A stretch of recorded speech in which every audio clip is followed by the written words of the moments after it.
Bonsoir, bonsoir peuple de Dieu. Je vous retrouve encore ce soir comme convenu pour la suite de notre enseignement d'hier, car nous avons eu des soucis techniques. Je m'en excuse encore.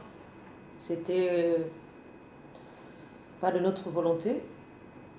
C'est pour ça que nous rattrapons ce soir. Nous sommes toujours dans la continuité de notre enseignement d'hier. Mais avant cela, nous allons inviter la présence de l'Esprit Saint, la présence de notre Dieu, pour qu'il nous soutienne durant ce moment, qu'il nous assiste et qu'il nous mette aussi en communion avec lui. Nous allons donc prier. Gloire à toi Jésus pour tout, pour ton amour insondable et incomparable, pour tout ce que tu fais de bon dans nos vies.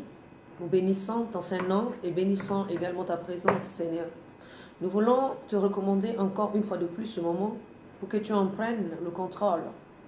Tu orientes, que tu enseignes, que tu corriges, que tu redresses. Car c'est toi qui apportes la lumière, c'est toi qui apportes la vie. Alors communique la vie et la lumière pour que tes enfants soient éclairés. Gloire et honneur à toi pour tout, dans le nom de Jésus, j'ai ainsi demandé. Amen. Alors, nous sommes en fait dans la continuité en fait de notre enseignement sur le pain de vie. Ça c'est le thème général, le pain de vie. Et nous avons commencé le sous-thème hier, qui est le boulanger endormi.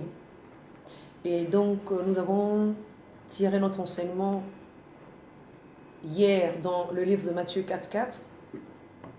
C'est un passage connu que nous allons relire encore ce soir pour que je puisse relier les deux messages, celui d'hier et celui d'aujourd'hui, que je vais poursuivre. Donc nous allons relire le même passage au nom de notre Seigneur Jésus-Christ. Nous lisons dans Matthieu 4.4. Cela nous dit ceci. Jésus répondit, il est écrit, l'homme ne vivra pas de pain seulement, mais de toute parole qui sort de la bouche de Dieu. Alors, j'avais expliqué, pour ceux qui ne m'ont pas suivi hier, que ici, on nous parle du pain de vie. Il y a un pain de vie et un pain de la mort. Et nous avons aussi tiré notre deuxième lecture dans le livre de Jean 6, 31 et 48 à 57, hier, que nous n'allons pas lire pour gagner du temps. Dans ce passage, il est question d'un pain qui est descendu du ciel. Le premier pain dont les enfants d'Israël avaient consommé, mais ils sont quand même morts. Et le deuxième pain qui est le Seigneur Jésus-Christ. Or, dans le second passage de Jean 6, Jésus dit qu'il est le pain de vie. Mais dans le passage de Matthieu 4.4, Jésus dit « L'homme ne vivra pas de pain seulement, mais de toute parole qui sort de la bouche de Dieu. » Que représente donc ce pain dont il est question ici? Ce pain ici est représenté par le corps, alors que la parole est représentée par l'esprit. Ou encore, la lettre et l'esprit. Donc l'image et ressemblance.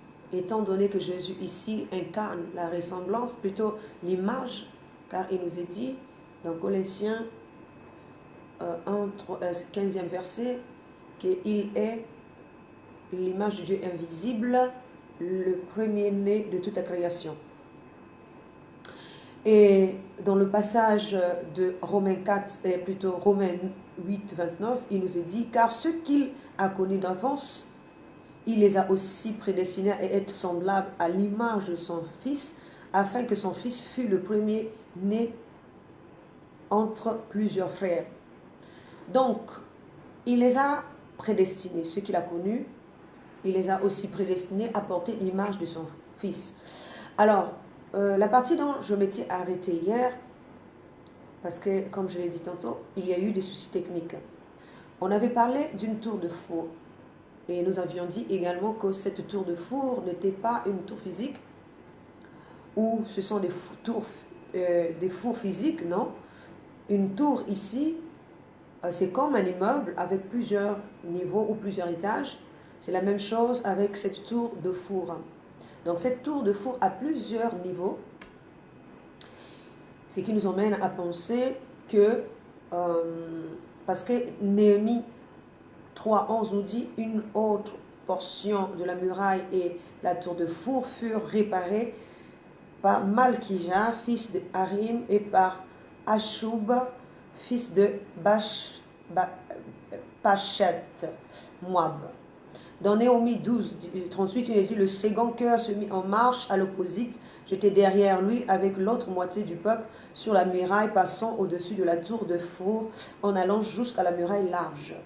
J'avais expliqué également que les murailles ici sont représentées par le voile, par la mer Rouge, par le Jourdain, qui nous empêche d'aller de l'autre côté. Il faut donc traverser la muraille, il faut donc déchirer le voile, il faut donc enlever les écailles dans nos yeux pour pouvoir voir ce qui se passe à l'intérieur de nous. Lorsque nous sommes dans l'homme extérieur, nous ne pouvons pas voir ce qui se passe dans l'homme intérieur. Alors il faut qu'on nous enlève les écailles, il faut que nous traversions la mer Rouge, ensuite le Jourdain, ou encore que nous puissions déchirer le voile. Jésus qui déchire le voile, c'est parce qu'il était d'abord côté extérieur, il fallait qu'il rentre dans le côté intérieur pour pouvoir s'installer dans l'homme intérieur.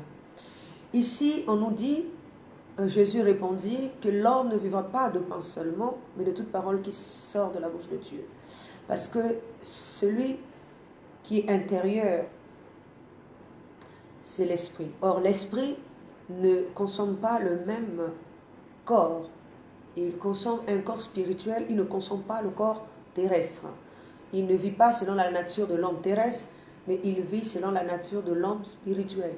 Alors c'est pour ça qu'il peut se permettre de dire que l'homme ne vivra pas de pain seulement, mais de toute parole qui sort de la bouche de Dieu. On ne parle pas d'un pain physique, mais on parle du pain spirituel qui est représenté par le corps terrestre. Car ce que l'esprit consomme, c'est le corps, et ce que le corps consomme, c'est l'esprit.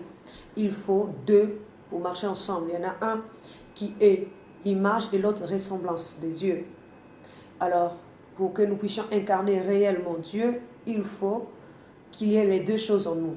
Mais sauf que quand un est une mauvaise chose, représentée par la ressemblance, elle cherche à entraîner l'image vers la ressemblance ou encore dans sa nature, ce qui n'est pas bien. Alors, il nous est dit, l'homme ne vivra pas de pain seulement. Ce qui veut dire, ici, l'homme intérieur ne doit pas accepter de consommer ce qui est extérieur, ce qui est de la nature terrestre. Voilà un peu pour le résumé. Alors nous étions en train de parler, lorsque mon enseignement d'hier s'est coupé, sur les tours, plutôt la tour des plusieurs fours. On avait dit que cette tour est incarnée par des niveaux de l'homme, et donc chaque niveau est un four, est une fournaise.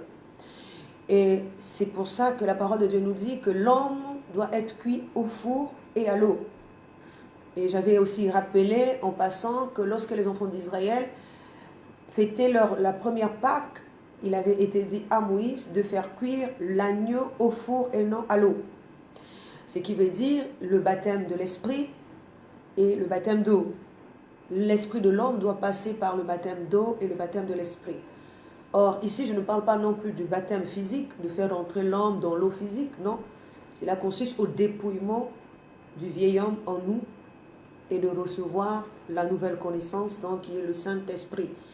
Le Saint-Esprit ici, c'est la connaissance d'en haut.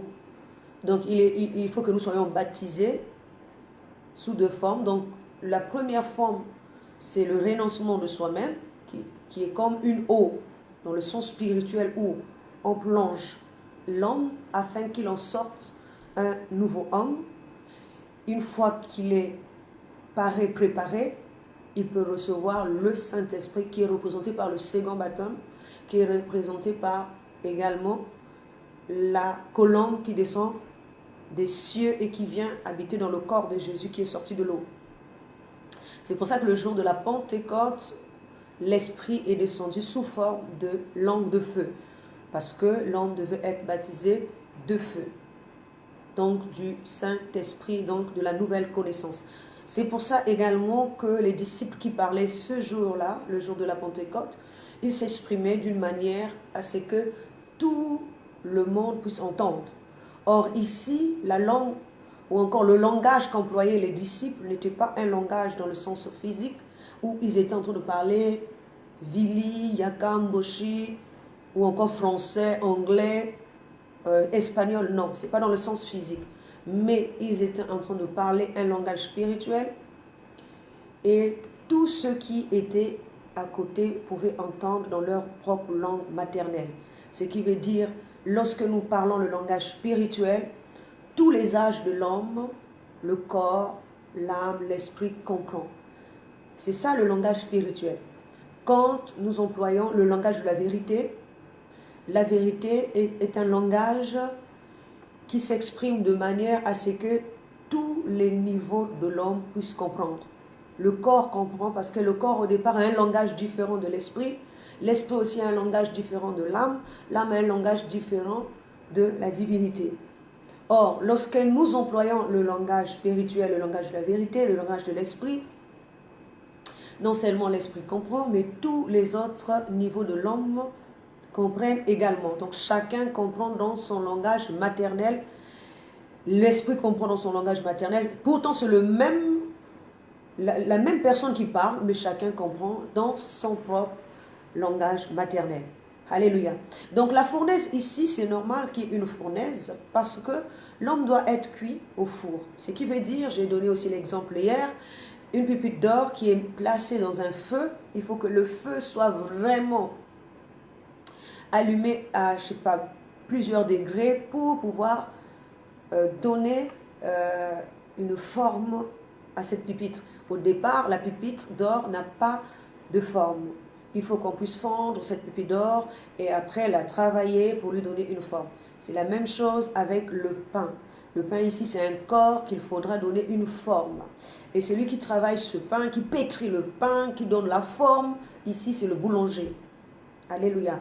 Et donc, quelle est la forme qu'on doit donner à ce pain? On doit lui donner la forme qui est l'image de Dieu, l'image de Christ. C'est pour ça qu'on nous parle de revêtir Christ.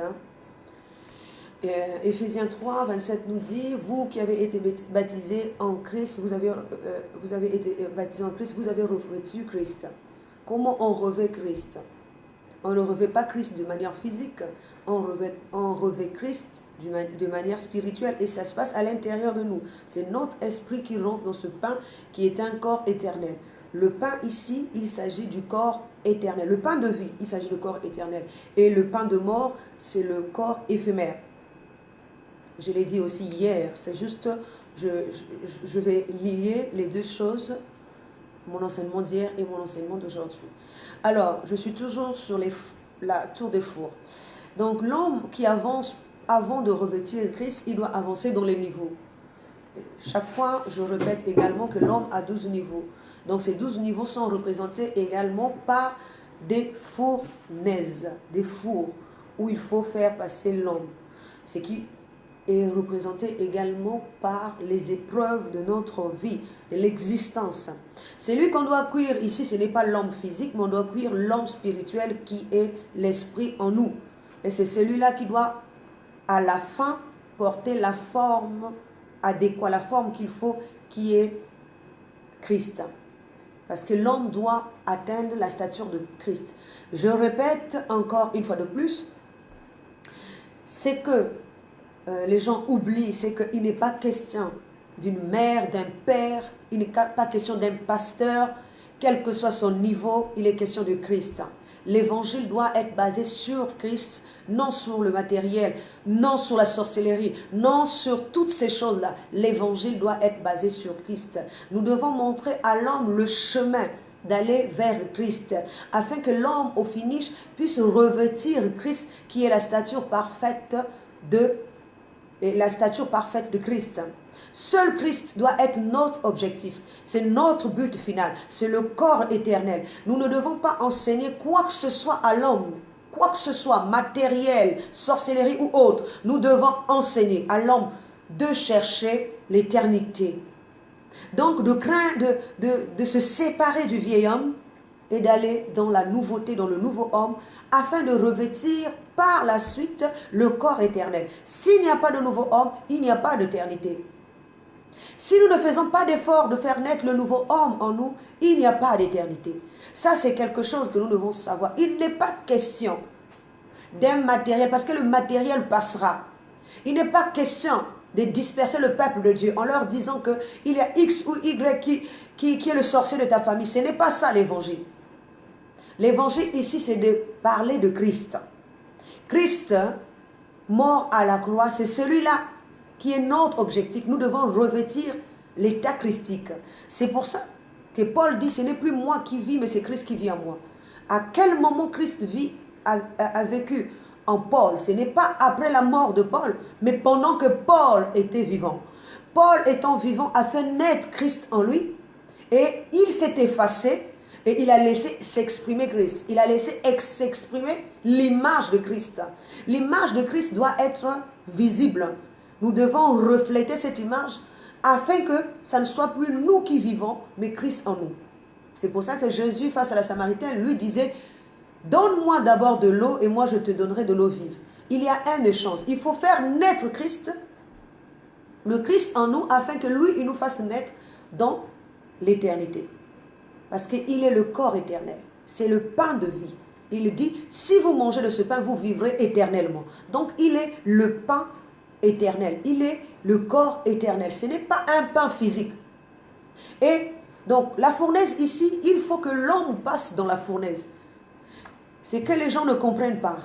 La plupart du temps, l'homme refuse les épreuves. L'homme pense que les épreuves, c'est seulement pour l'autre. Ce n'est pas pour lui. Et quand l'homme traverse les épreuves, il se dit que Dieu n'est pas avec lui. Mais Dieu dit dans sa parole, il châtie que ceux qu'il aime. Et lorsqu'il vous châtie, il vous prend pour des fils. Alors, si vous êtes en train de traverser l'épreuve, posez-vous des questions. Pourquoi? Au lieu toujours d'accuser, au lieu toujours, parce que plus nous voyons que c'est les autres, nous diminuons le Dieu en nous. Et ça, c'est un évangile que je n'aime pas. Parce qu'il est bien dit dans la parole de Dieu, arrive-t-il quelque chose dans le monde sans que cela vienne de Dieu? 100 ans de la trompette dans une ville en épouvante sans que Dieu l'ait ordonné. Est-ce qu'il y a quelque chose qui peut se passer dans ce monde ici sans que Dieu l'ait ordonné? Est-ce que un magicien quelconque ou un sorcier quelconque peut être plus puissant que le Dieu en nous? Alors nous devons revoir un peu notre évangile, nous devons revoir un peu notre façon de voir les choses et notre compréhension. C'est ça qui disperse le peuple de Dieu, c'est ça qui emmène l'homme dans l'incompréhension. Je ne dis pas que Satan n'existe pas. Je ne dis pas que ces choses n'existent pas. Mais je dis une seule chose, c'est que nous devons prendre le dessus sur ça. La parole de Dieu est claire. Soumettez-vous à Dieu. Ça c'est dans Jacques 4. Jacques 4, 7 nous dit, soumettez-vous à Dieu, résistez au diable et il fuira. Alors le diable ne mourra pas, mais il faut le résister. Si tu ne résistes pas au diable, ce n'est pas la faute du diable. Ça, je vous le dis sincèrement. C'est comme quelqu'un qui vient séduire une femme mariée. Si la femme tombe avec cet homme-là, ce n'est pas la faute de l'homme qui l'a séduit. Mais c'est sa faute à lui ou à elle. Qui sait qu'elle est mariée, elle va quand même avec un autre homme. C'est comme notre conscience. Au départ, nous sommes mariés à un seul époux. Nous sommes mariés à Jésus-Christ. Nous sommes mariés au Dieu Tout-Puissant. La parole est claire. La parole dit que Paul dit, je suis jaloux de vous d'une jalousie de Dieu, car je vous ai fiancé à un seul Jésus-Christ. Mais si aujourd'hui, sachant que nous sommes fiancés et que nous sommes séduites par une voie étrangère, par le matériel, par la nature étrangère, par la compréhension de l'homme terrestre, l'homme extérieur, où est donc la faute de cet homme-là? On nous a dit de résister. On nous a dit soumettez-vous à Dieu, résistez. On ne nous a pas dit de céder à la tentation. Et combien même nous devons traverser, parce que c'est une tentation, et cette tentation, Dieu dit, il permet la tentation, mais il y a toujours une issue à la tentation. Si nous refusons aujourd'hui la fournaise, mais comment serons-nous parés et préparés? Comment porterons-nous cette image si nous ne passons pas par le désert, si nous ne passons pas par l'épreuve, si nous ne rentrons pas dans la fournaise, alléluia. La parole de Dieu nous dit, dans 1 Roi 8, 51, car ils sont ton peuple et ton héritage, et tu les as fait sortir d'Égypte d'une fournaise de fer. Nous voyons ici que Dieu appelle l'Égypte fournaise. Ce qui veut dire que Israël était dans une fournaise de fer. Et la fournaise ici, c'est le feu vif d'un degré supérieur.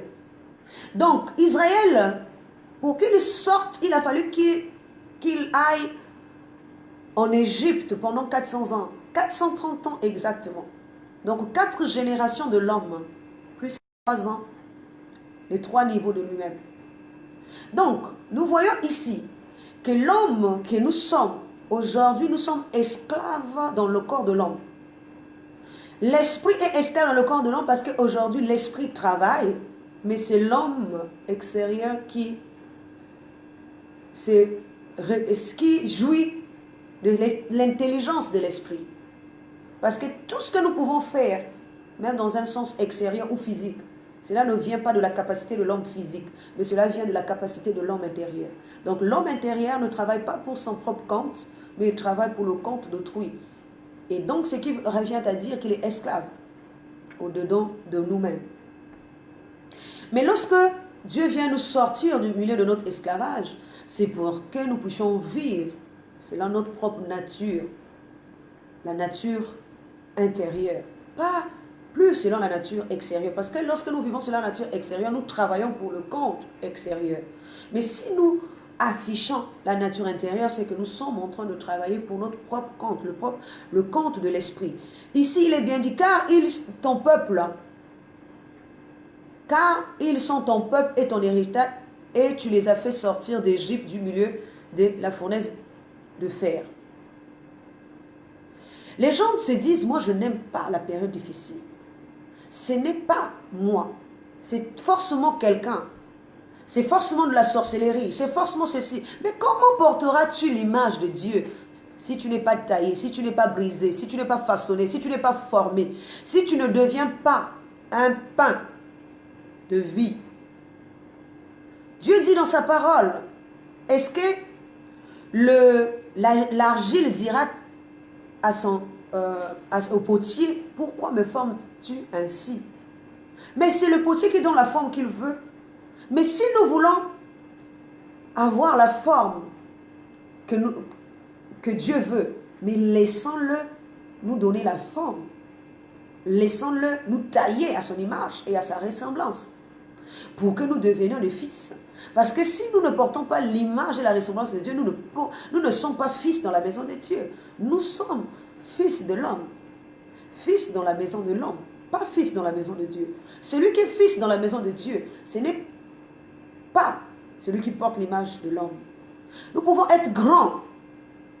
Nous pouvons être le plus fort, le plus puissant des serviteurs. Mais si nous n'affichons pas l'image de Dieu, nous ne sommes pas fils de Dieu. Nous ne sommes que fils de l'homme et nous régnons dans la maison de l'homme. Et c'est l'homme qui nous donne tout ce pouvoir. Alors, Ésaïe 48, 10 nous dit, je t'ai mis au creuset, mais non pour retirer de l'argent, je t'ai éprouvé dans la fournaise de l'adversité. Oui, l'adversité ici est une fournaise. Pourquoi nous craignons le combat? Pourquoi nous reculons vers le combat? Il y en a d'autres qui préfèrent fuir les problèmes, qui n'aiment pas faire face à leurs propres problèmes. Mais qui combattra pour vous? Est-ce que moi, en tant que pasteur, je viendrai combattre pour vous? Moi, je suis là pour vous donner la force. La force est intérieure. Chacun de nous, nous avons la même force. Même celui que vous accusez là, il a la même force que vous. Mais lui, il a fait développer sa force d'une manière obscure. Mais vous et moi, nous devons développer notre force d'une manière claire, dans la lumière. Et nous verrons que nous serons plus forts que celui qui utilise sa divinité à des fins personnelles, au lieu d'utiliser sa divinité à des fins collectives, à des fins... Jésus n'a pas utilisé sa divinité à des fins personnelles. Il a utilisé sa divinité à des fins collectives. C'est pour ça qu'il a partagé sa divinité avec tout le monde. Il a dit, prenez, mangez, ceci est mon corps, je donne pour vous. Prenez, buvez, ceci est mon sang, je donne pour vous. Donc il partage son corps et il partage sa nature avec tout le monde. Mais la plupart du temps, nous, l'homme, qui sommes dans la nature de l'homme, nous ne voulons pas partager cette divinité, notre divinité avec... Parce que l'homme, si nous sommes dans la nature de l'homme, l'homme ne veut pas partager sa divinité avec un autre. L'homme ne veut pas partager son pain avec un autre. Il veut être chef dans sa maison. C'est pour ça que nous échouons. Parce que nous ne voulons pas imiter le Seigneur Jésus-Christ. Et c'est pour ça que nous gémissons, nous crions. Et nous accusons les autres. Nous accusons nos pasteurs, nous accusons les églises, nous accusons la famille. Parce que nous ne comprenons pas ce qui se passe autour de nous. Dieu nous met dans une fournaise de l'adversité. Nous pouvons être mariés, mais même avec notre propre mari, nous sommes dans l'adversité. Notre propre femme, nous sommes dans l'adversité. Nous pouvons être dans une famille, mais notre famille est notre adversaire. Ce n'est pas pour que nous puissions les haïr, mais au contraire, nous puissions tirer de bonnes compréhensions et nous puissions avancer spirituellement. Au travail, nous pouvons aussi avoir une adversité. C'est David qui dit, je suis environné de toutes parts. Mais que représente être environné de toutes parts? Cela représente justement dans chaque niveau de l'homme, dans le corps, dans l'esprit, dans l'âme, dans la divinité. Nous sommes environnés, l'esprit est environné. Mais dans le sens physique aussi, nous pouvons refléter la même chose qui se passe spirituellement. Nous pouvons être environnés. À la maison, nous avons des problèmes. Au travail, nous avons des problèmes. Dans la famille, nous avons des problèmes. À l'église, nous prions, nous avons... Mais cela ne veut pas dire que nous allons nous renfermer, ou fuir l'église, ou fuir nos frères, nos familles. Non. Ça, c'est de la lâcheté. Nous devons rester dans le milieu. Nous devons résister aux voix étrangères. Nous devons résister. Jésus a fait face à face avec Satan. Il a résisté. Il n'a pas fui sa tentation. Il n'a pas dit que je ne serai pas là face à face avec Satan. Parce qu'il nous a dit que l'esprit a pris Jésus. C'est l'esprit qui prend Jésus pour le mettre face à Satan. Ça veut dire que c'était sa fournaise. Mais il devait sortir de là vainqueur. Il devait sortir de là en préservant son image. Son image ne devait pas être salie. Il ne devait pas accepter de se nourrir du pain de la mort que Satan lui proposait. Il ne devait pas vendre son droit de naissance parce qu'il est premier-né dans toute la création. C'est l'image. Le premier-né est l'image de Dieu.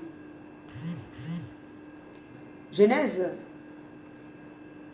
2, 27 nous dit, que nous allons lire pour comprendre. C'est pour ça que nous allons voir c'est pour ça qu'il est le premier-né de toute la création. Genèse 2, 27 nous dit, Dieu créa l'homme à son image, il le créa à l'image de Dieu, il créa l'homme et la femme. Ça, c'est la première création, l'image de Dieu. Donc, tout ce qui s'est fait là, c'est pour créer l'image là. Ensuite, chapitre 5 de Genèse, Dieu va créer l'homme selon, cette fois-ci, sa ressemblance. Chapitre 5, premier verset. Voici le livre de la postérité d'Adam. Lorsque Dieu créa l'homme, il le fit à la ressemblance de Dieu. Ici, là, nous avons le deuxième homme, selon la ressemblance de Dieu. Et enfin, nous avons le troisième homme qui est fait selon la ressemblance et l'image de l'homme, qui est représenté par Seth. Donc, toujours Genèse 5, le verset 5, plutôt 3, il nous est dit, Adam, âgé de 130 ans, engendra un fils à sa ressemblance, selon son image, et il lui donna le nom de Seth. Ici, nous avons le troisième homme qui porte l'image et la ressemblance de l'homme. Celui-ci, Seth, ne porte pas l'image et la ressemblance de Dieu. Parce que l'homme, le premier, a été créé selon l'image de Dieu, et le second a été créé selon l'image, selon la ressemblance. Donc, ce sont des niveaux de l'homme, qui est esprit, qui est corps, et qui est également homme extérieur. Donc, l'image de Dieu, c'est la divinité en nous. Ensuite vient le corps spirituel, et enfin, le corps extérieur, le corps représenté par l'homme, l'image de l'homme. Mais nous devons quitter l'image de l'homme pour repartir à l'éternité, qui est le corps éternel. Alors, donc, pour cela, nous devons accepter l'adversité, sans nous faiblir, sans accuser les autres. Parce que Paul dit, les souffrances d'aujourd'hui ne seront égalées la gloire à venir. C'est qu'après les souffrances, il y a une gloire à venir. Alors, il nous est dit également, quand une femme est dans les douleurs de l'enfantement, elle souffre. Mais lorsqu'elle accouche, elle est dans la joie. L'adversité ici, c'est les douleurs de l'enfantement. Et l'enfant qu'on doit accoucher ici, c'est le corps éternel. C'est le pain éternel. C'est le pain de vie. Le corps éternel, l'éternité. Nous sommes dans l'adversité. Mais nous ne devons pas nous faiblir. Nous ne devons pas nous sentir moindres. Nous ne devons pas dépendre de qui que ce soit. Mais nous devons être forts à l'intérieur de nous. Souvent, je dis également à mes enfants spirituels, je leur dis, si aujourd'hui je ne vous apprends pas à pêcher et que je vous donne du poisson tous les jours, mais le jour où je ne serai plus là, qui viendra vous donner du poisson? Je dois vous apprendre à pêcher. Et pêcher ici, c'est combattre. En combat, pas contre le frère en face de nous, mais nous combattons contre les mauvais esprits, les esprits méchants dans les lieux célestes, celui qui habite dans le corps de notre frère. Et nous devons le résister. Comment le résister? Parce qu'il vient à nous sous plusieurs formes. Il vient dans les palabres, dans les problèmes, dans les médisances, dans les incompréhensions, dans les jugements, les condamnations. Mais nous ne devons pas nous fier à tout ça. Nous devons avancer tête haute. Car là où nous sommes en train de partir est beaucoup plus important que ce qui se passe autour de nous. Plus nous regardons et nous faisons attention à ce qui se passe autour de nous, plus nous retardons notre marche vers l'éternité. Alléluia. Alors, nous allons prendre l'exemple de 3 compagnons de Daniel dans la fournaise ardente. Oui, la parole de Dieu nous dit qu'ils sont rentrés à 3, mais au sorti de là, ils étaient 4. Il y a eu un 4e esprit ou encore une 4e personne qui est sortie de nulle part. Et cette 4e personne n'est autre que l'éternité, n'est autre que le corps de gloire, le pain de vie. La parole de Dieu nous dit que lorsque le roi est arrivé le matin, il a dit, je vois une 4e personne avec eux. Il ressemble à un fils de Dieu. Oui, parce que ce 4e ou la 4e personne qui était dans la fournaise, c'est le corps de l'éternité. Lorsque l'homme nous met dans la fournaise, lorsque l'homme nous presse, lorsque l'homme nous compresse, sois seulement fort à l'intérieur de toi. Il y a un jour nouveau dans la vie de quelqu'un. Et la nuit, autant qu'elle peut durer, le jour finira toujours par se lever. Alors si tu es fort, parce que dans l'épreuve, il y a seulement 2 choses. Soit on est fort, soit l'épreuve vient soit pour nous affaiblir, ou soit pour nous fortifier.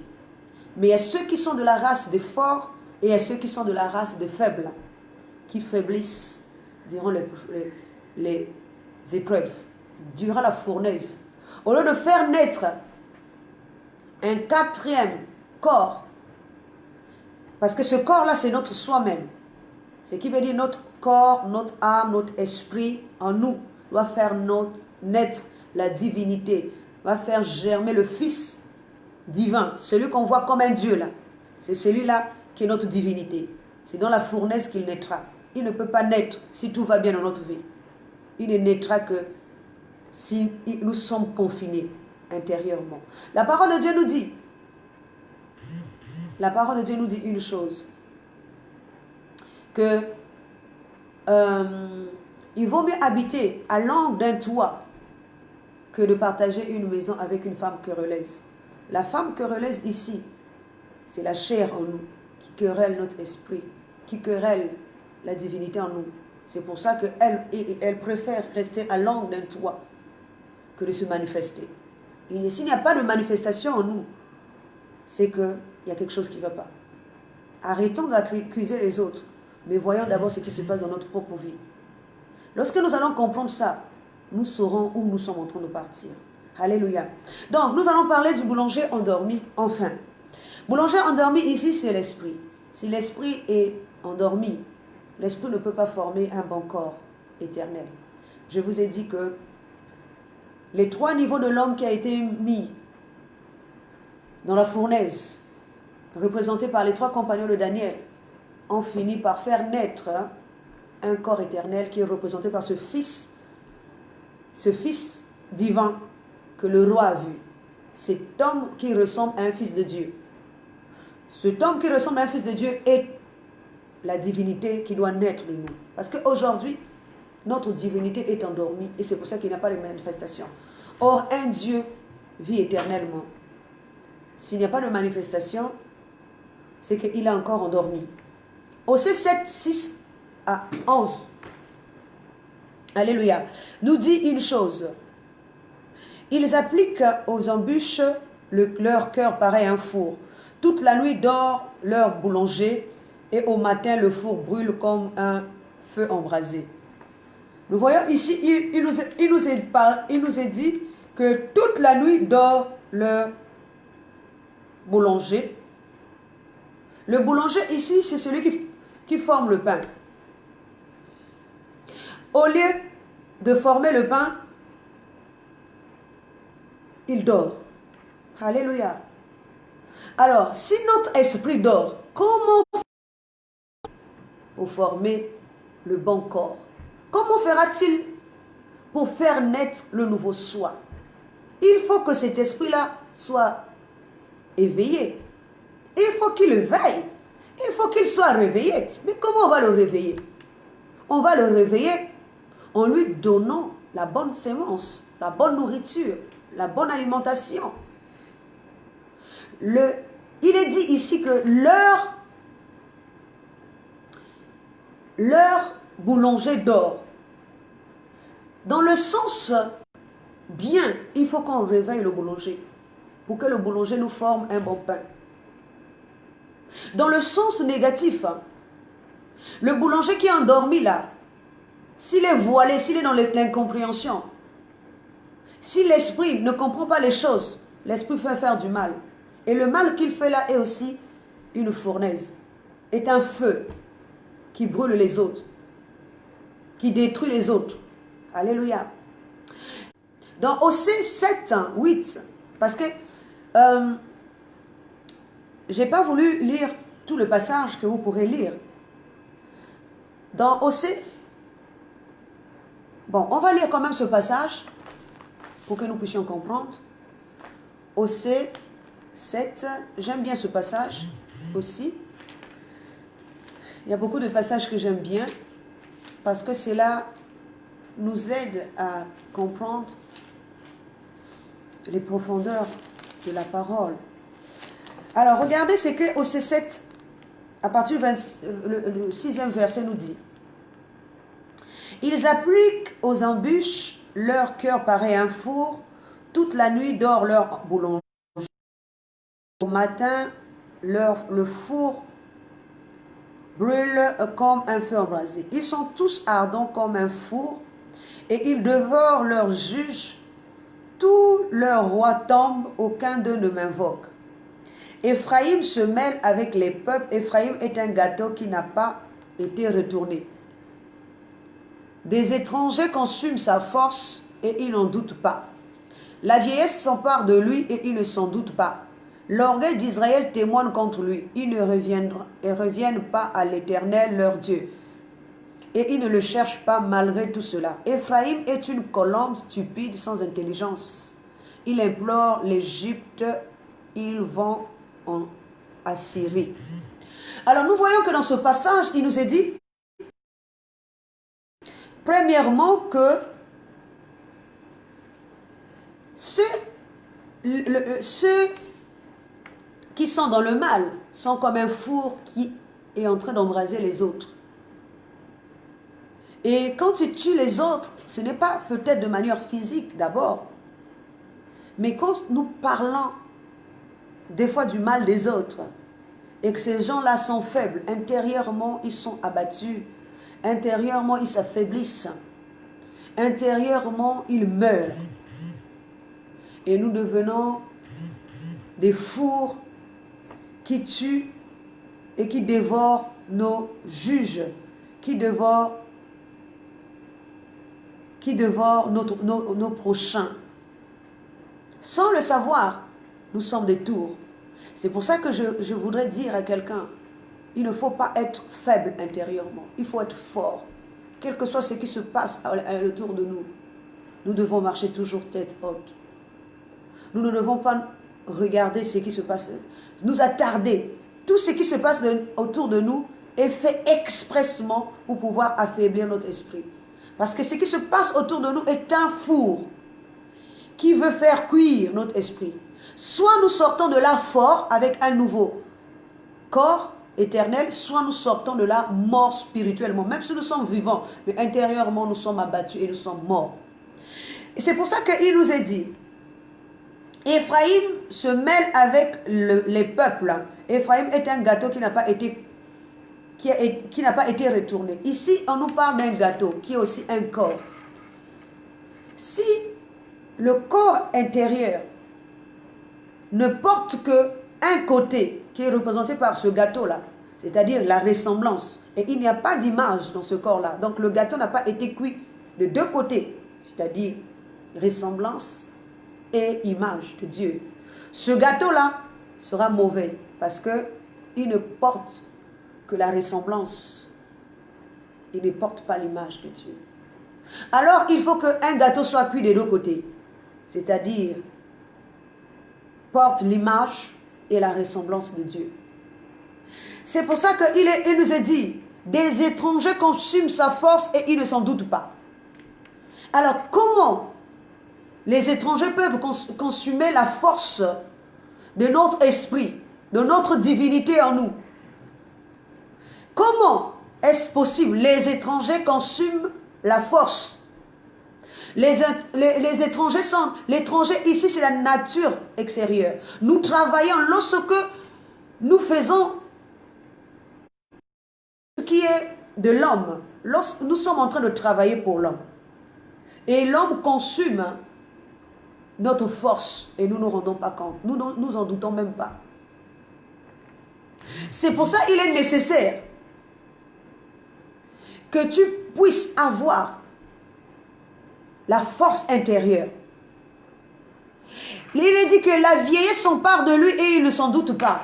Il s'agit toujours de l'homme que nous sommes, le vieil homme.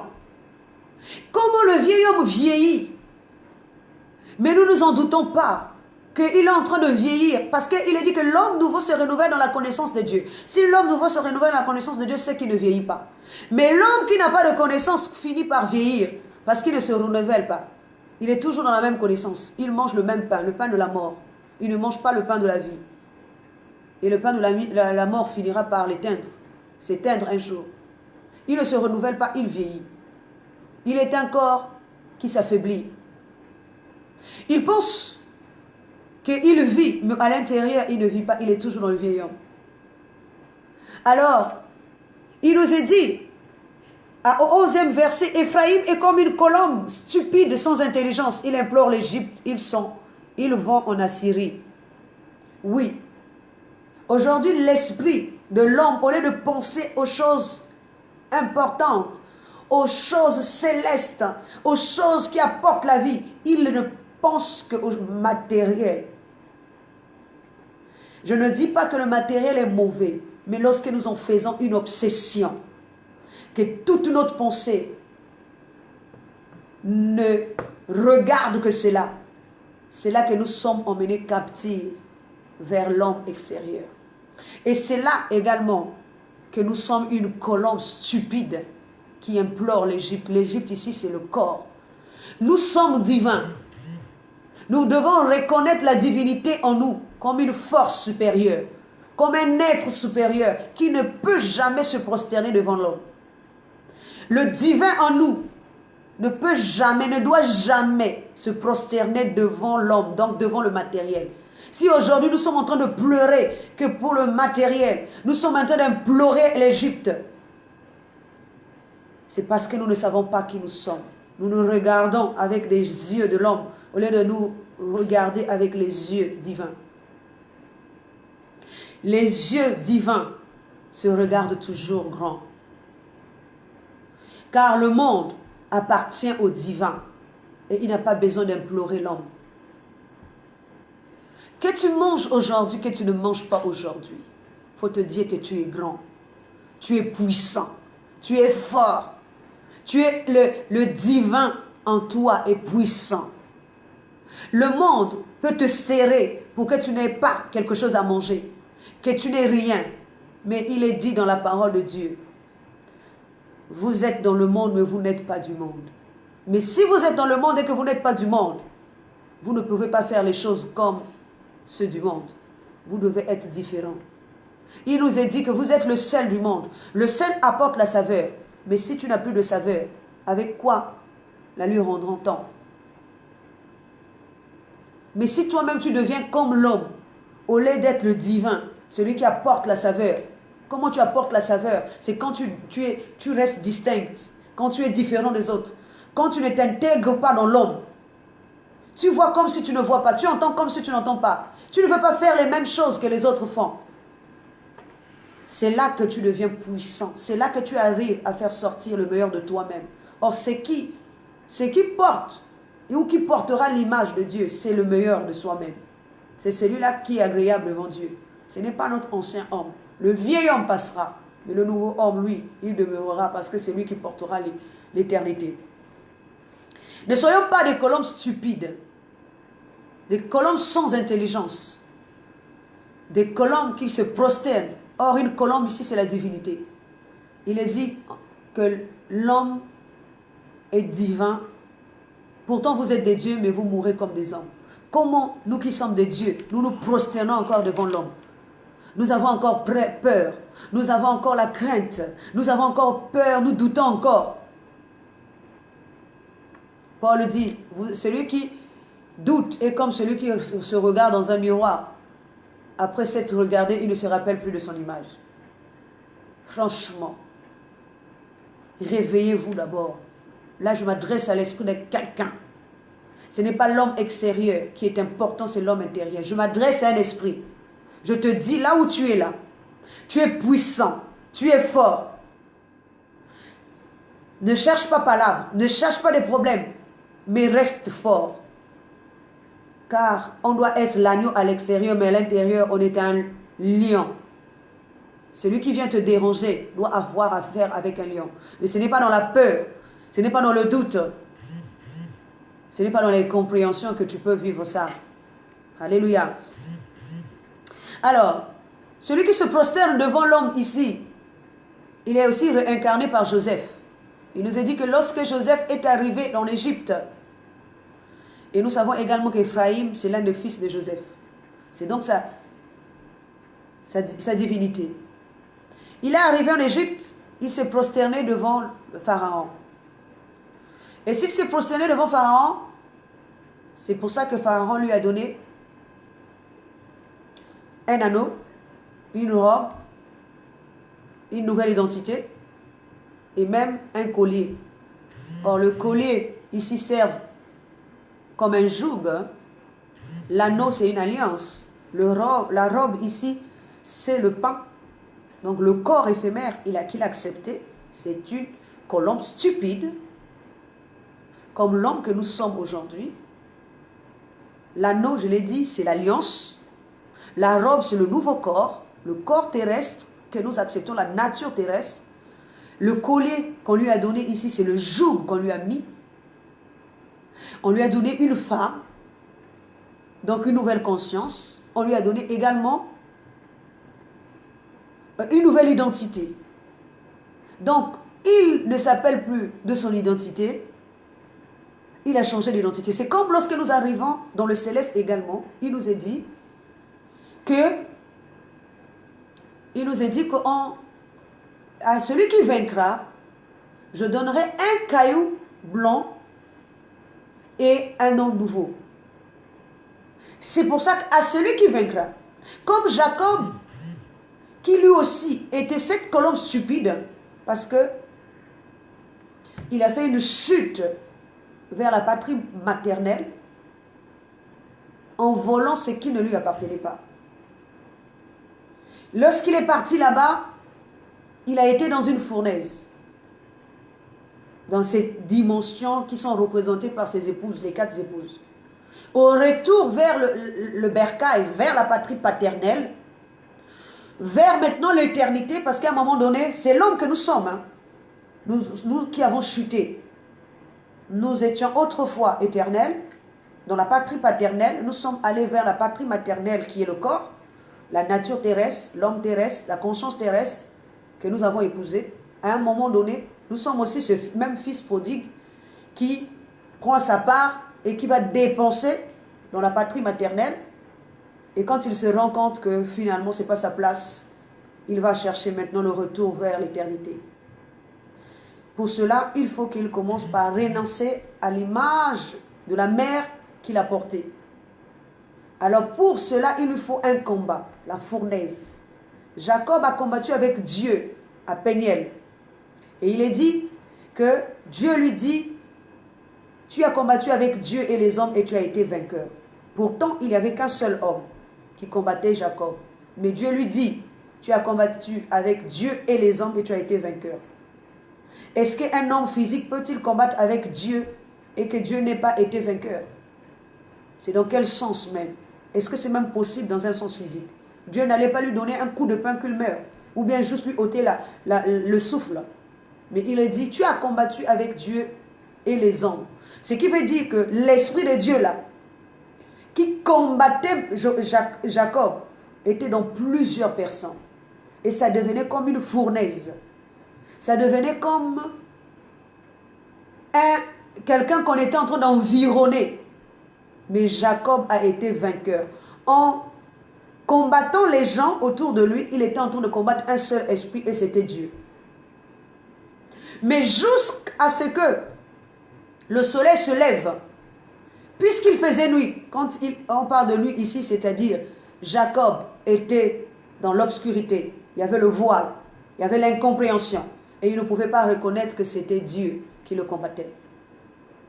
Mais il est dit que quand la lueur du jour commençait à s'élever, c'est là que Jacob a reconnu que la personne qui était en train de le combattre était Dieu. C'est pour ça que jusqu'à présent, lorsque nous sommes en train d'accuser les gens, c'est parce que nous sommes encore dans le voile et nous ne savons pas avec qui nous sommes en train de combattre. Car celui qui combat ici, c'est seulement Dieu lui-même. Et lorsque Dieu combat, c'est dans le but de nous dépouiller du vieil homme pour que nous puissions rentrer dans le nouveau homme. Lorsque Jacob avait compris finalement, en voyant la lueur du jour, c'est-à-dire la connaissance qui rentre, la compréhension qui rentre dans l'homme, et que l'homme commence à se dire, mais finalement je ne combats pas avec mon prochain, mais je suis en train de combattre avec le Dieu puissant, sous une autre forme. C'est pour ça que Jacob ne l'a pas reconnu tout de suite.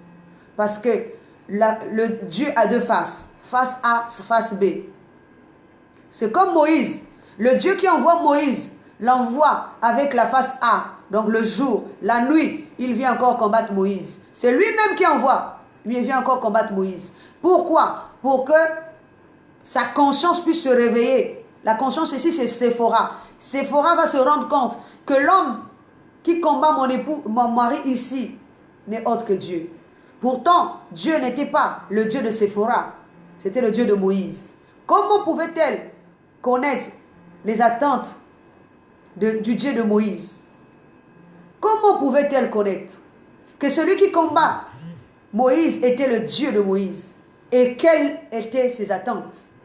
Alors elle va prendre une pierre aiguë et elle va tailler le prépuce de son fils. Comment pouvait-elle savoir que ce n'était pas Moïse qu'il fallait circoncier, mais c'est plutôt le fils qu'il fallait circoncier? Parce que le fils ici représente l'homme extérieur. Moïse est l'homme intérieur. Il faut circoncier l'homme extérieur, en le dépouiller. De la même manière que Jacob aussi a été dépouillé de son ancien lui pour qu'il devienne Israël. C'est de cette même manière que Moïse également devait être dépouillé de son ancien lui, représenté par la circoncision, afin qu'il soit maintenant un Dieu. C'est pour ça, Dieu va lui dire, voici, je te fais Dieu devant Pharaon. Vois, je te fais Dieu devant Pharaon. Dans le chapitre 7 de Exode, le premier verset. Mais Séphora, parce qu'il fallait réveiller la conscience, il a fallu un combat, il a fallu une prise de conscience pour que la conscience qui est représentée par l'épouse, sache que mon corps ici est en train de combattre avec le Dieu puissant. C'est la même chose avec Jacob. Lorsqu'il a fini de combattre avec Dieu et que Dieu l'est... Attendez, même ça c'est fort. Ce n'est pas Jacob qui s'est dit qu'il est victorieux devant Dieu, mais c'est Dieu qui le déclare victorieux face à lui-même. Ce qui n'est pas probant de manière physique. Aucun homme ne peut combattre Dieu, même si Dieu se présente à nous physiquement, et gagner. Aucun homme. Donc c'est dans un combat spirituel. Et ce combat-là, c'est comment on combat ça. Il est dit plusieurs. Tu as combattu avec Dieu et des hommes. Mais pourtant, on nous dit qu'il était un homme. Ce qui veut dire que l'homme-là était formé de plusieurs membres qui combattaient en même temps. Jacob. Et combattait comment? Comme dans une fournaise. Il était environné. Il passait par un four. Mais quand il est sorti de là, qu'il a reconnu que l'homme qui combattait avec lui, c'était Dieu. Il l'a tenu et il a dit, je ne te laisserai pas tant que tu ne m'aies pas béni. Et Dieu lui a posé la question, qui es-tu? Est-ce que toi, tu sais qui tu es? Là, je parle. Qui es-tu? Physiquement, nous connaissons tous qui nous sommes. Mais spirituellement, est-ce que nous connaissons qui nous sommes? Est-ce que l'être intérieur que nous sommes connaît son identité? Est-ce qu'il sait qui il est? Est-ce que tu connais qui tu es? Moi, personnellement, je ne suis pas le pasteur Blanche Falex, celui qui est physique. Je parle de mon esprit. Il est qui? Il est quoi? Il est qui? Est-ce que je connais mon identité? Jacob connaissait son identité. Il a dit, je suis Jacob. Et Dieu lui a dit, à partir d'aujourd'hui, je ne t'appelle plus Jacob, mais tu t'appelles Israël. Oui. Nous devons garder, nous devons comprendre qui nous sommes spirituellement. Parce que le jour où Dieu viendra en nous se manifester, où Dieu, quand il se manifeste, il ne se manifeste pas en nous en tant que personne physique, il se manifeste en nous en tant que personne spirituelle. Tu dois savoir quoi lui répondre. Qui es-tu? Tu sais qui tu es. Tu veux combattre avec Dieu. Mais tu ne combats pas avec lui. Non, mais tu combats avec Dieu. Pour combattre avec Dieu, il faut que tu aies la force. Mais Dieu agit au travers de tous ceux qui sont autour de toi. Regardez même ce qu'il dit à Moïse. Je t'envoie sortir les enfants d'Israël. Mais il dit encore, j'endurcirai le cœur de Pharaon. Mais attendez. S'il voulait que les enfants d'Israël sortent de l'Égypte, pourquoi a-t-il encore endurci le cœur de Pharaon? Il pouvait juste, tranquillement. Mais il a fallu un combat. Et le combat là, c'est toujours entre soi et soi-même. Entre la partie terrestre et la partie céleste. Entre le mal et le bien. C'est ce combat-là. Mais on te forme, on te forge, on te brise, on te taille, on te forme pour que tu rentres dans le pain de vie, pour que tu consommes le pain de vie, le pain éternel. Si tu es trop gros, tu ne rentres pas dans le pain éternel. Si tu as mangé du levain, tu es gonflé, il faut qu'on te sorte le levain. Il a dit, enlevez du milieu de vous du levain. C'est lui qui nous a fait grossir là. C'est lui qui nous a fait lever, gonfler. Ce levain là, il faut qu'il quitte. C'est le vieil homme. Il faut que nous puissions sortir. Alléluia. Alors, nous avons le boulanger endormi, qui ne sait pas ce qui se passe. Il est voilé. Il est dans la nuit. Mais Jacob, lorsqu'il a eu la lueur du jour, donc la lueur de la compréhension, de la lumière ici c'est la connaissance. Lorsqu'il a commencé à comprendre, il a su avec qui il était en train de combattre. Pendant que toi et moi, aujourd'hui, nous accusons les autres sans comprendre que le vrai adversaire ici, c'est d'abord Dieu lui-même. Ce sont des exemples qui sont dans la Bible. Hein. J'ai cité 2 exemples. Et même, je pourrais prendre un 3e exemple. Pour Akab. C'est une histoire que j'aime beaucoup également. Dieu va siéger au milieu de son peuple, de ses enfants, pour savoir qui arrivera à bout de Akab. Franchement, Dieu tout-puissant, qui ne sait pas comment arriver à bout d'Akab. Franchement, il a fallu qu'un esprit vienne d'ailleurs pour lui dire comment faire. Et lui, il accepte les propositions de cet esprit. Et il envoie même cet esprit-là. Franchement. Ah, il y a plusieurs exemples. Je pourrais aussi prendre Satan, pour le cas de Job, qui s'approche de Dieu et à qui Dieu autorise d'aller exécuter sa mission. Franchement, ce sont des histoires que nous connaissons. Il y en a plein. Donc nous voyons que Satan demande la permission à Dieu pour faire quelque chose.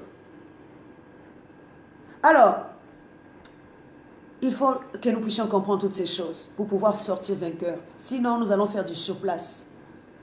Nous allons demeurer dans le surplace. Et ça, c'est pas bien.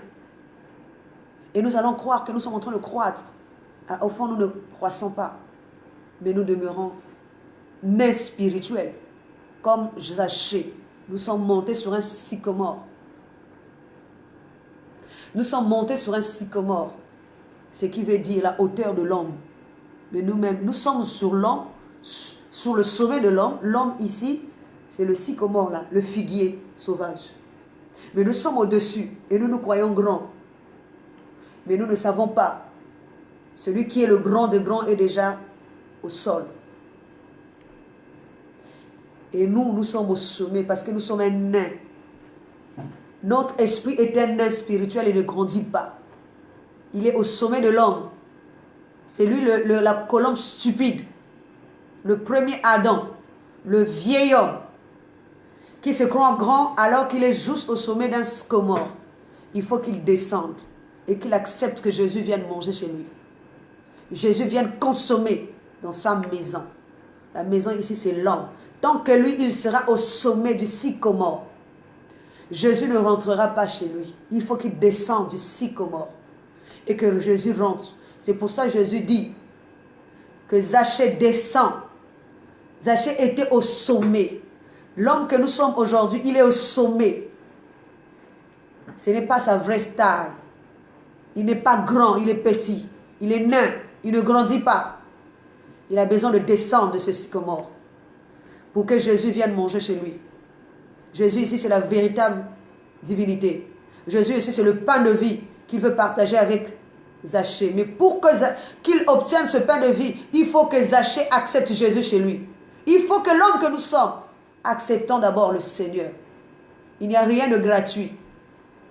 Alléluia. Il y a toujours un effort à fournir. Si nous ne le savons pas. Même se dévêtir du vieil homme, il faut fournir des efforts. C'est pour ça que les enseignants sont là. C'est pour donner la forme. C'est pour nous aider à donner la forme à notre soi-même, notre nouveau homme. Alors nous allons parler du boulanger éveillé. Parce que nous avons le boulanger endormi. Celui qui est éveillé ici, c'est Jésus. On lui propose de manger un pain. Regardez ce qui est dit à Jésus. Matthieu 4, 1, 3. Le tentateur s'étant approché lui dit, si tu es fils de Dieu, ordonne que ces pierres deviennent des pains. Alléluia. Ordonne. Ça, c'est la facilité. Le véritable divin n'aime pas la facilité. Il faut qu'il travaille. Il doit manger la sueur de son front. Il a été ordonné. Il a été décrété. Il a été dit à l'homme de manger la sueur de son front. Il doit fournir un effort. Il a dit ordonne. Jésus a refusé de ordonner que les pains là, les pierres deviennent des pains. Alléluia. Il pouvait dire, comme la parole de Dieu nous dit, de ces pierres-ci, Dieu peut en faire des enfants. C'est la même chose. Les pierres ici, ce n'est pas des pierres physiques. C'est le corps qui endurcit. Dieu peut le transformer en pain consommable, en corps consommable, en pain de vie. Mais ce n'est pas dans la facilité. Ce n'est pas dans la facilité. Mais c'est sans les membres de son corps.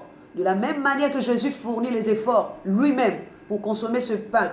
Afin, il est arrivé même jusqu'à pour manger à la sueur de son front. Il a eu des grumeaux de sueur qui est sorti de lui. Nous aussi, nous devons produire la sueur ensanglantée. Le sang, pas le sang physique, hein. mais spirituellement pour consommer le pain de vie, le pain spirituel, le corps éternel. La sueur doit sortir de notre esprit. Pas sueur physique, mais la sueur spirituelle. C'est la sueur de ton front que tu mangeras. Et quand Satan vient te proposer la facilité, tu prends. Sache que c'est un jour. Tu es patient. C'est pour ça que la parole de Dieu nous dit, à la fois, ça c'est dans 2 Pierre, premier chapitre, à partir du 3e verset, il nous est dit, ou 5e, à la foi. La foi ne suffit pas. Hein. À la foi, nous devons joindre à la foi la science. La science. Alléluia, nous avons un souci d'Internet, mais nous continuons parce que nous arrivons à la fin pratiquement. Et donc je disais, pour gagner du temps, parce que nous sommes en train de finir notre enseignement, donc je disais 2 Pierre chapitre 1, à partir du 5e verset, il nous est dit, à cause de cela même, faites tous vos efforts. Attendez, l'homme pense que tout est gratuit. L'homme pense que parce que Jésus a tout accompli, donc tout est accompli. Ça, c'est un évangile. Ça, c'est pas l'évangile véritable. Que tu ne fournis pas d'efforts et tout te tombe dessus. Ça, c'est Satan qui nous ment, qui nous parle de la facilité. Tu dois fournir les efforts. Si tu veux manger, c'est Paul qui dit que si tu ne travailles pas, ne mange pas non plus. Si tu dois manger, alors tu dois travailler. Alors ici, il nous est dit, à cause de cela même, faites tous vos efforts pour joindre à votre foi la vertu. La vertu ici, c'est la piété, c'est la sainteté. Si tu ne fournis pas des efforts de te revêtir de la sainteté, de la perfection, bien que tout le monde dit que c'est difficile, non. Si c'est difficile, on n'aurait pas marqué ça. La vertu, à la vertu la science, à la science la tempérance, à la tempérance la patience, à la patience la piété. Beaucoup de gens ne sont pas patients. Beaucoup de gens manquent de tempérance. Tu n'arrives pas à te contenir de maîtrise de soi. Tu manques de maîtrise de soi. Pour un oui, pour un non, tu te mets en colère. Mais tout ce qu'on est en train de nous citer ici, ce sont les vertus. Ce sont les valeurs de l'esprit. Ce sont les fruits de l'esprit. Il est dit, faites vos efforts. Attendez, ce n'est pas moi qui l'ai dit. Hein. Ici, il est bien dit, à cause de cela même, faites tous vos efforts. Faites tous vos efforts. Pour joindre à votre foi. Donc la foi ne suffit pas. Parce que le démon aussi a foi, mais il n'a pas de vertu. Il a des vices. Mais il a foi en Dieu. Parce que c'est son Dieu, c'est son Père, c'est son Créateur. Mais ce qui fait la différence entre le démon et nous, c'est ça là, les fruits de l'esprit. Joindre à votre foi la vertu, à la vertu la science. Alors la science ici, c'est la connaissance de Dieu. Il faut que tu aies la connaissance de Dieu. Il est dit, la patience, il est dit, la piété. Ensuite, l'amour fraternel. Nous manquons d'amour, nous haïssons notre frère, nous condamnons notre frère, nous jugeons. Là où on parle de l'autre, c'est là où nous sommes. Ou médire. Mais tout ça là, tout ça fait partie de ce qui est terrestre. Ce n'est pas divin. Il est dit, à l'amour fraternel, la charité. Car si ces choses sont en vous et ils sont avec abondance, elles ne vous laisseront point oisifs ni stériles pour la connaissance de notre Seigneur Jésus-Christ. Le but ici, et il est dit, mais celui qui n'a pas ces choses, mais celui à qui ces choses ne sont point est aveugle. Il ne voit pas l'eau de loin, il a mis en oubli la purification de ses anciens péchés. Celui qui n'a pas toutes ces choses-là est un aveugle. Je ne parle pas d'un aveugle physique. Notre esprit est aveugle. Il est stérile. Il est oisif. Oisif ici, ça veut dire quelqu'un qui erre. Si tu n'as pas toutes ces choses-là, tu es un esprit errant. Tu es un esprit aveugle. Tu es un esprit stérile. Quand on parle de stérilité ici, c'est parce que nous n'arrivons pas à engendrer le corps spirituel. Déjà, avant le corps éternel. Nous n'arrivons pas à engendrer le nouveau nous. pour que ce nouveau nous rentre dans l'éternité. Nous sommes stériles. Nous pouvons avoir 50 000 enfants dans le physique, mais l'enfant qui est attendu ici, c'est le nouveau soi, le nouveau nous-mêmes. Et tant que notre conscience n'enfantera pas ce nouveau nous-mêmes, sachez-le, nous sommes stériles. Notre conscience est stérile. Nous-mêmes, nous sommes stériles. Cette stérilité-là, ce n'est pas le sorcier de votre famille qui vous a donné ça. Cette stérilité-là, ce n'est pas le magicien, le voisin qui va vous donner ça. Cette sorcellerie et cette stérilité-là, ce n'est pas le pasteur qui te donne ça, c'est toi-même. Tu dois faire attention. Il faut chercher à faire naître le nouveau soi-même. C'est le nouveau soi-même qui rentrera dans l'éternité. C'est lui, le Jésus. C'est lui, le Christ. Alors ici, lorsque le boulanger est éveillé, lorsque le boulanger qui forme, parce que celui qui forme le pain, qui est endormi, il dort. Pendant la nuit, au lieu de veiller, au lieu de former un corps, il est en train de dormir. Et le jour, il finit par détruire tous les autres. Mais celui qui est éveillé, il veille la nuit. C'est pour ça que Jésus disait à ses disciples, veillez. Veiller. On ne veille pas de manière physique. Hein. Tu peux rester toute la nuit sans dormir. Mais la divinité en toi va mourir. Hein. Mais on veille à ce que ce qui est mauvais ne rentre pas en nous. Pour que le corps éternel en nous demeure. Pour que le corps éternel en nous soit formé. Pour que le corps éternel en nous continue à vivre. Celui qui laisse l'ennemi venir détruire la divinité en lui-même, c'est un mauvais veilleur, c'est une mauvaise sentinelle. Je l'ai dit quand j'ai parlé dans l'enseignement de la sentinelle. Je l'ai expliqué ça. Nous sommes de mauvais sentinelles. Ceux qui n'arrivent pas à veiller sur leur propre divinité. Ceux qui n'arrivent pas à veiller sur leur propre frère, le corps ou l'esprit. Oui, Jésus, lui, quand on lui a dit de prendre ce qui est facile, le pain, de transformer, de ordonner, alors qu'il pouvait juste ordonner, mais il a trouvé que c'est la facilité. Il faut former le corps, il faut lui donner une forme adéquate. Alors, mais le nouveau est éveillé. C'est l'ancien homme qui dort. Mais le nouveau homme, lui, il veille. Hein. Il veille sur sa bergerie. C'est pour ça que Jésus, qui est le nouveau Adam, avant de partir, il a dit, Père, je n'ai perdu aucune de tes brebis. Parce qu'il a veillé. Il est un boulanger qui forme le corps. Le corps qu'il est en train de former, c'est tous les enfants d'Israël qui sont représentés par les 12 disciples.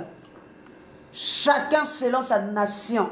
Chacun selon sa langue. Chacun selon le corps. Chacun selon sa maison. Et tous se forment qu'un seul esprit. Et pour former que le Christ à la fin.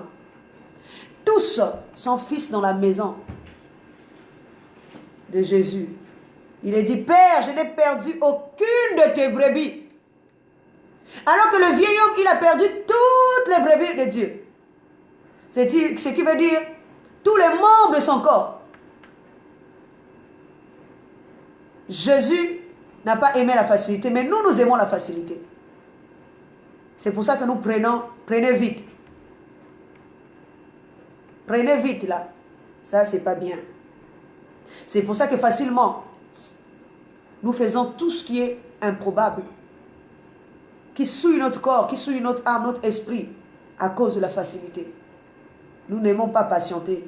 Nous n'aimons pas former, mais nous aimons ce qui est facile. Alors Satan, qu'est-ce qu'il te propose? Et toi, tu vends ton droit de naissance, tu vends ce qui est meilleur en toi. Tu vends ce qui est suprême en toi. Tu vends ce qui est supérieur en toi pour prendre ce qui va passer. Le pain de mort au lieu de garder le pain de vie. À celui qui vaincra, je donnerai un caillou nouveau, un caillou blanc. Et je donnerai de la manne cachée. Ce qui veut dire que la manne cachée là, c'est le pain de vie. La manne cachée là n'est pas encore connue de nous. Ce n'est pas la manne que nos pères ont mangée dans le désert. C'est la manne cachée. Qu'on donne que lorsque nous vaincrons. Lorsque nous allons vaincre. Lorsque nous allons gagner le combat. C'est à ce moment-là que nous allons obtenir ce pain de vie. La manne cachée. La manne qui n'est réservée qu'au Fils. La manne, c'est pour ça que dans Romains 8, à partir du 19e verset, il est dit que la création attend avec un ardent désir la révélation des fils de Dieu. Elle souffre dans les douleurs de l'enfantement. Quelle est donc cette création qui attend avec un ardent désir la révélation des fils de Dieu? Ce n'est pas la création visible, c'est la création invisible qui est dans les douleurs de l'enfantement, qui attend maintenant la révélation, qui attend maintenant la manifestation du Fils, qui attend maintenant la manifestation de l'Esprit. Ce n'est pas la création visible, mais c'est la création invisible. La création dans l'Esprit, qui attend maintenant que les fils de Dieu, qui forment le corps de Christ, puissent se manifester en ce temps de soir. Nous sommes dans la nuit, nous sommes au temps du soir. Comme il nous a été dit ici, Jésus a été amené à la montagne. Ce n'est pas lui qui est parti tout seul, mais l'Esprit l'a pris, l'a amené à la montagne afin qu'il soit tenté. Pendant que toi et moi, nous refusons de combattre. Nous reculons devant le combat. Nous fuyons notre épreuve. Nous fuyons l'adversité. Nous sommes des mauviettes au lieu d'être des guerriers qui vont en guerre et qui gagnent le combat. Qui que ce soit qui soit en face de nous, le combat n'est pas physique, il est invisible. Le combat est spirituel. Alors il faut que nous soyons des spirituels. Et nous devons utiliser des armes. Ce n'est pas en disant le feu, le feu. Le feu ne va rien faire. Ce n'est pas le feu qui va changer quelqu'un. Pour combattre quelqu'un ici, le diable ici, il faut que tu rentres dans la nature de Dieu. Jésus dit, il n'y a rien de Satan en moi. C'est pour ça que même la légende qu'il voyait Jésus, il disait, qu'a-t-il entre toi et moi? Il n'y avait rien de Satan en lui. Donc, il se présentait avec l'image de Dieu et toute la création se soumettait à lui. C'est la même chose que nous devons faire. Lorsque nous sommes dans l'image de Dieu, dans la nature de Dieu, toute la création se soumet. Elle est dans les douleurs de l'enfantement. Elle attend la manifestation. Elle attend que l'homme revête l'image de Dieu. Elle attend que l'homme soit un divin. Elle attend. Parce que pour beaucoup d'entre nous, nous croyons que c'est seulement une race d'élus, de gens qui vont être révélés. Non, c'est l'homme que nous sommes qui doit arriver au stade de porter l'image de Dieu. C'est ça la révélation des fils. C'est ça la révélation du membre de ce corps-là. C'est ça. Là, nous sommes au temps du soir. Le temps où l'image de Dieu doit s'exprimer. Le temps où l'image de Dieu doit s'imposer, va s'imposer. On arrive au temps du soir. On a été dans la ressemblance. Maintenant, il faut que nous rentrons dans l'image. Et l'image ici, c'est celle-là qui va nous emmener à l'éternité. Alléluia. Et nous devons comprendre que notre esprit doit rester éveillé. S'il est une mauviette, il ne gagnera pas. Il ne mangera pas non plus la manne cachée. Il est dit, la révélation ici, ça veut dire que l'homme doit manger la manne. La révélation, c'est la manne cachée. La révélation. On attend la révélation des fils, la manne cachée là. La manne cachée que l'homme doit consommer.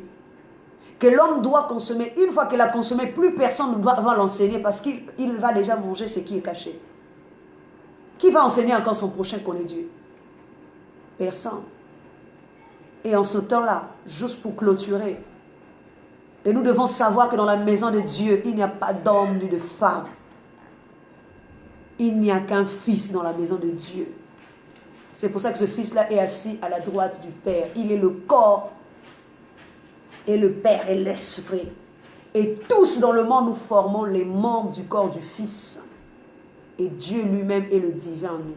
Il faut que le corps de Jésus soit reformé dans l'éternité, maintenant cette fois-ci, afin que Dieu, qui est aussi éternel, trouve place dans l'éternité, dans le corps du Fils, qui sera aussi un corps éternel. Soyez bénis chez vous. Je vous bénis et j'espère que vous avez compris cet enseignement de ce soir. Que Dieu étaye encore notre esprit et que le jour à venir, nous puissions encore marcher en communion avec lui. Gloire et honneur à lui seul. Nous prions pour clôturer. Seigneur, nous te bénissons, grand Dieu vivant. puissant. Je te bénis parce que tu as été avec nous durant ce moment. Et je te recommande tous ceux qui m'ont suivi et ceux qui vont me suivre encore, afin que tu les aides à comprendre ta parole et que ta parole éclaire leur vie. Gloire à toi, Jésus, pour tout. Au nom de Jésus, j'ai ainsi demandé. Amen.